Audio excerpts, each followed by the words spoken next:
See, in this video, we'll start worksheet 3 of the chapter, Parallel Lines and Transversals. So we already know what a parallel line is. Lines which never meet are called parallel lines. Suppose this is AB and CD. तो इसको लिखेंगे AB parallel to CD. ये double line जो इस तरह से देते हैं ना, इसका मतलब होता है AB CD से पैरेलल है. तो एक ये कंसेप्ट था. दूसरा, जब कोई दो लाइन एक दूसरे को 90 डिग्री पे मिलता है ना, तब उसको बोला जाता है perpendicular lines. So whenever two lines meet at 90 degree, then the two lines are called perpendicular lines. ऐसा भी हो सकता है, जरूरी नहीं है पूरा नीचे तक जाएगा. और दो पैरेलल लाइन के बीच का परपेंडिकुलर डिस्टेंस हमेशा सेम होता है. मतलब अगर ये 5 सेंटीमीटर है ना, तो ये भी 5 सेंटीमीटर ही होगा. ये परपेंडिकुलर डिस्टेंस है क्योंकि ये सारा 90 डिग्री बना रहा है. तो इस तरह से इस तरह का जितना भी लाइन ड्रॉ करेंगे ना, सब 5 सेंटीमीटर का होगा. तो ये यहाँ लिखा है, the perpendicular distance between two parallel lines is the same everywhere. अब इस क्वेश्चन में है identify the parallel line segments. तो इसमें क्या लिखेंगे, A B parallel to D E. एक ही पेयर है. इसमें क्या लिख सकते हैं, B C parallel to G F. तो एक पेयर ये हो गया. फिर A G parallel to C D. अब एफ ई भी पैरेलल है इससे, तो एफ ई पैरेलल टू जी ए. और ई डी पैरेलल है बी सी से. फिर सोचो, ए बी तो किसी से पैरेलल हो नहीं रहा है, डीसी भी किसी से पैरेलल नहीं हो रहा है. देखो डीसी और ईएफ पैरेलल है. यहाँ पर अगर बढ़ा देंगे तो दोनों पैरेलल होगा ना, तो लिख सकते हैं डीसी पैरेलल टू ईएफ. उसी तरह से डीसी पैरेलल टू एजी. तो इतना सारा पैरेलल लाइंस था.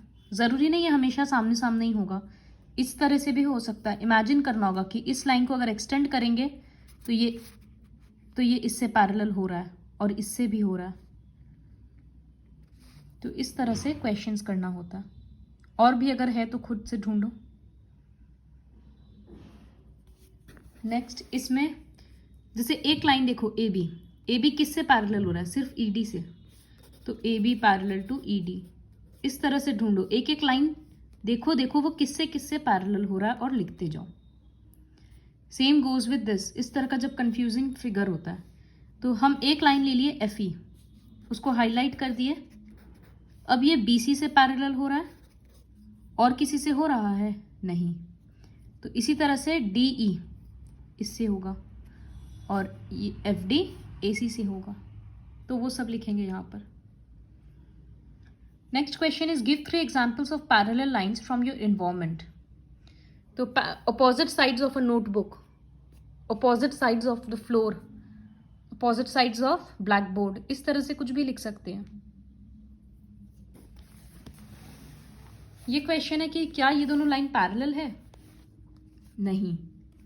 क्यों, अभी तो इंटरसेक्ट नहीं कर रहा है, लेकिन साफ समझ आ रहा है कि जब मिलाएंगे बढ़ाएंगे तो ये इंटरसेक्ट करेगा. तो no, these lines are not parallel because if we will extend these lines, then they will meet at a point.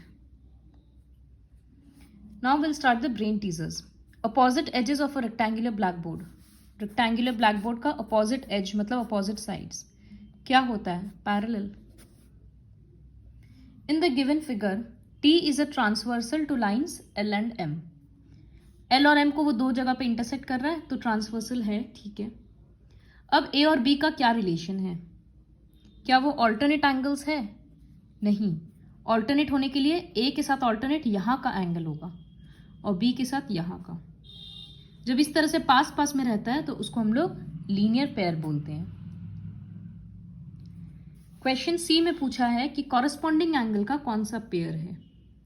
तो 1 और 6 फर्स्ट ऑप्शन है. 1 और 6 क्या है, ट्रांसवर्सल के आर पार है, तो ये ऑल्टरनेट इंटीरियर होगा. 2 और 4 तो एक ही वर्टेक्स के आर पार है, तो वर्टिकली अपोजिट एंगल्स है. 3 एंड 4 पास पास है, तो लीनियर पेयर है. फिर लास्ट पेयर है 1 एंड 3, तो ये होगा कॉरस्पॉन्डिंग एंगल, क्योंकि जिस तरह से ये नीचे में है ठीक उसी तरह से वो ऊपर में है। और कॉरस्पॉन्डिंग में बताए थे कि एक एंगल अगर इंटीरियर होता है तो दूसरा वाला एक्सटीरियर होता है, और दोनों ट्रांसवर्सल के सेम साइड में है, तो इसमें कॉरस्पॉन्डिंग का पेयर होगा 1 एंड 3। फिर क्वेश्चन डी है, इन the given figure T is a transversal, इसमें टी ट्रांसवर्सल है, तो बी और एच का क्या रिलेशन है, ये खुद से तुम लोगों को समझ के करना है।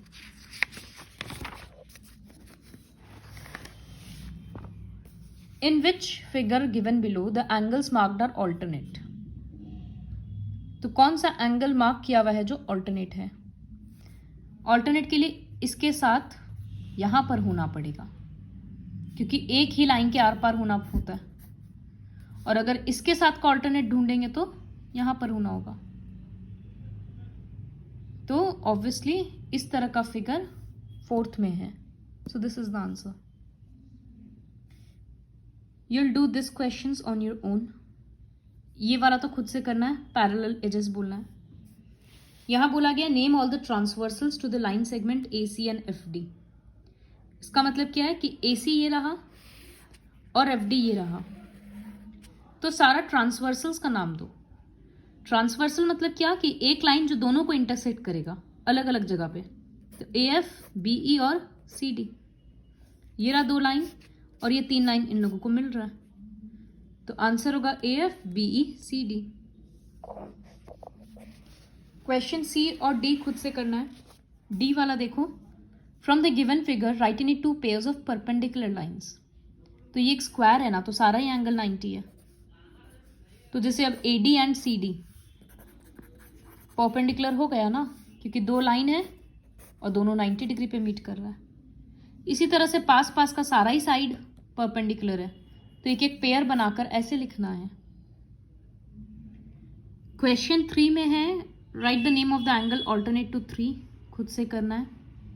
Identify the pair of parallel line segments, ये भी खुद से करना है। जैसे लेकिन इस तरह का क्वेश्चन में देखो कहाँ से शुरू करते हैं, AD से शुरू किए, तो एक बार AD HE से पैरेलल है, एक पेयर, फिर AD GF से पैरेलल है, दूसरा पेयर, फिर AD BC से पैरेलल है। अब AD हो गया तो HE पे आएंगे। HE एक बार AD से पैरेलल है, लेकिन वो तो लिखा गया, तो सिर्फ आगे बढ़ते जाना है। HE GF से पैरेलल है, और एक बार HE CB से पैरेलल है। फिर GF के लिए जाएंगे, तो पीछे वाला ऑलरेडी हो चुका, रिवर्स फॉर्म में लिख चुके, तो GF is parallel to BC। तो इस तरह से ऑर्डरली वे में लिखेंगे तो कोई भी लाइन मिस नहीं होगा, अदरवाइज यहाँ 6 पेयर्स है, कुछ ना कुछ तो मिस हो ही जाएगा रैंडम वे में लिखने से। तो एक लाइन से स्टार्ट करो और देखो कि वो किससे किससे पैरेलल है। Identify alternate angles and corresponding angles खुद से करना है। 4th क्वेश्चन भी खुद से करना है। 1-2 हम दिखा देते, जैसे ये फिगर दे दिया। अब पहला क्वेश्चन है कि एंगल कॉरस्पॉन्डिंग टू F से कॉरस्पॉन्डिंग कौन सा है। तो इस तरह से एक एंगल है, ये इंटीरियर है ना, 2 लाइन के बीच में है, तो एक एक्सटीरियर ढूंढना है, वो भी उसी साइड में। तो या तो A या G तो पता है उसके पास है, तो ऑब्वियसली A होगा। तो angle corresponding to angle F is angle A। इसी तरह से ये सब खुद से करो। In the given figure name the angles corresponding to angle 2। Angle 2 से कॉरस्पॉन्डिंग कौन सा होगा। तो इस तरह से ऊपर में ही कोई सा एंगल बनेगा, तो या तो ये यहां ब्लैंक है, तो यहां एंगल 5।